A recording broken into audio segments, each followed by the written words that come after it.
पवार जे काँग्रेसचे प्रवक्ते आहेत त्यांना मारहाण करण्यात आली आहे। आज आमचे काँग्रेसचे प्रवक्ते हनुमंतराव पवार हे टीव्ही चॅनलवर एका डिबेटमध्ये सहभागी व्हायला गेले होते। ते डिबेटमधून बाहेर पडत असताना या ठिकाणी भाजपचा कार्यकर्ता किंवा पदाधिकारी तुषार दामगुडे आणि त्याच्याबरोबरच्या 4 सहकाऱ्यांनी या ठिकाणी हनुमंत पवारांना रिव्हॉल्वर दाखवली, तुला या पुण्यामध्ये फिरायचंय का नाही, तुला जिवंत राहायचंय का नाही, आणि तू जर आम्हाला अशा प्रकारे आडवेत गेला, काँग्रेस पक्षाची भूमिका जर मांडत गेला तर या ठिकाणी तुला या ठिकाणी मारल्याशिवाय या ठिकाणी आम्ही गप्प बसणार नाही, अशा प्रकारचा इशारा देऊन किंवा अशा प्रकारची धमकी देऊन त्याला प्रचंड मारहाण करण्यात आली। आणि या ठिकाणी हनुमंत पवारांना त्याच्यामध्ये धक्काबुक्कीमध्ये मुक्का मार लागलेला आहे। आता आम्ही या ठिकाणी स्वारगेट पोलीस स्टेशनला आलेलो आहोत। याच्यामध्ये काँग्रेस पक्षाचा कार्यकर्ता म्हणून किंवा काँग्रेसची बाजू उत्तमपणे बाजू मांडत असल्यामुळे या ठिकाणी हनुमंतराव पवारांना टार्गेट करून मारहाण करण्यात आली, असा आमचा या संदर्भातली जी काय माहिती आहे ती पोलिसांसमोर ठेवली। पोलीस या ठिकाणी गुन्हा दाखल करून घेत आहेत।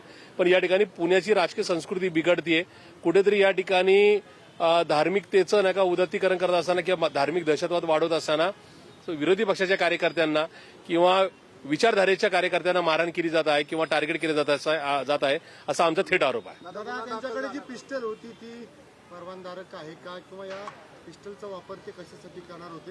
नेमकी पिस्टलचं या ठिकाणी पुणे पोलिसांना आमची तीच मागणी आहे, पिस्टल नका या ठिकाणी लायसन्स आहे का नाही ते क्रॉस चेक करण्यात यावं। पिस्तल असली तरी त्या ठिकाणी पिस्तल दाखवण्याचा जो प्रयत्न केला किंवा पिस्तलच्या जीवावर धमकी देण्याचा जो प्रयत्न केला आहे त्यामुळे ते पिस्तलचं लायसन्स जर असलं ते रद्द करण्यात यावं आणि पिस्तूल दाखवलं म्हणून त्या ठिकाणी अतिरिक्त गुन्हा दाखल करण्यात ही आमची मागणी आहे। पण अशा प्रकारे माझ्या माहितीप्रमाणे सदर आरोपी जो आहे तो भीमा कोरेगाव नका या ठिकाणी जी काही दंगल घडली ती दंगल घडवण्यातला आरोपी आहे आणि त्याच्यावर जर मागच्या 7-8 वर्षापूर्वी दंगल घडवली अशा प्रकारचा जर गुन्हा दाखल असेल तर पुणे पोलिसांनी त्याला म्हणजे पिस्तूलचा परवाना का दिला, कसा दिला याची सुद्धा चौकशी केली जावी अशी आमची मागणी आहे। मागच्या 5-6 दिवसामध्ये या ठिकाणी मान्य हर्षवर्धन सपकाळ साहेबांच्या संदर्भामध्ये भाजपने जी काही चुकीची टीका केली त्या संदर्भात वेगवेगळ्या ठिकाणी डिबेट झाले। त्या डिबेटमध्ये या ठिकाणी आमच्या काँग्रेस पक्षाला आमचे प्रांताध्यक्ष हर्षवर्धन सपकाळ साहेबांना याच दामगुडीने शिवीगाळ केली। ती शिवीगाळ केल्याची विचारणा हनुमंतराव पवारांनी केली। तो राग डोक्यात ठेवून आज हनुमंतरावजी पवार हे या डिबेटला टीव्ही चॅनलवर आल्यानंतर त्या संदर्भातली स्ट्रीप चालू होती की हनुमंतराव पवार हे या टीव्ही चॅनलच्या स्टुडिओमध्ये आहेत।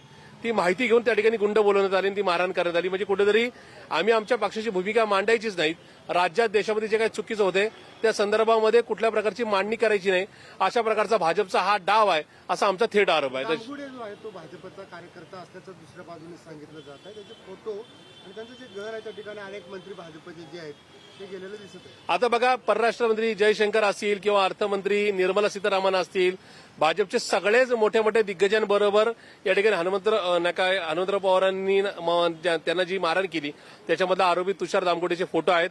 त्याच तुषार दामगुडेचे म्हणजे आतापर्यंतचा साधारणतः जो नियम आहे तो असा की पिस्टल असली तरी ती दाखवायची नाही, जरी त्याचं लायसन्स असलं तरी ते दाखवायची नाही।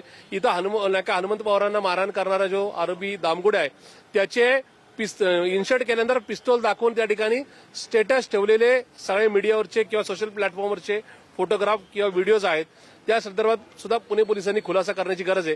पण मला असं वाटतं की राज्याचे गृहमंत्री आणि मुख्यमंत्री देवेंद्रजी फडणवीस यांनी आता आपल्या राज्याचा तालिबान किंवा अफगाणिस्तान आणि पाकिस्तान झालाय का या संदर्भात अभिमान बाळगावा का, आपण उत्तरेसारख्या राज्याची परिस्थिती महाराष्ट्राची करून ठेवली याचं आत्मचिंतन करावं, अशा प्रकारची परिस्थिती पुण्यामध्ये महाराष्ट्रात नक्की निर्माण झाली असं आमचं त्यांना थेट सांगणं आहे।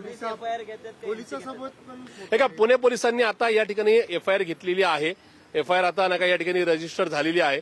पण या संदर्भामध्ये आता आम्ही पुणे पोलिसांना मान्य आमचे नेते अभयजी छाजेड साहेब आणि आम्ही उद्या सगळी सिनियर मंडळी पुणे पोलिसांची मान्य अमितेश कुमारांची भेट घेणार आहोत।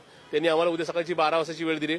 पुण्याचं राजकीय कल्चर जे भाजपच्या कृपेने या ठिकाणी खराब झालेलं आहे ते आता दुरुस्त करण्याची जबाबदारी पुणे पोलिसांची असं आमचं थेट सांगणं आहे। पुणे पोलिसांनी आता सत्ताधारी पक्ष आणि राजकीय पक्षातल्या म्हणजे विरोधी पक्षातल्या सगळ्या कार्यकर्त्यांना नेत्यांना बोलून या ठिकाणी आता पुणे हे बिघडणार नाही याचं ठणकावून सांगण्याची गरज आहे असं आम्हाला या ठिकाणी निश्चित वाटतं।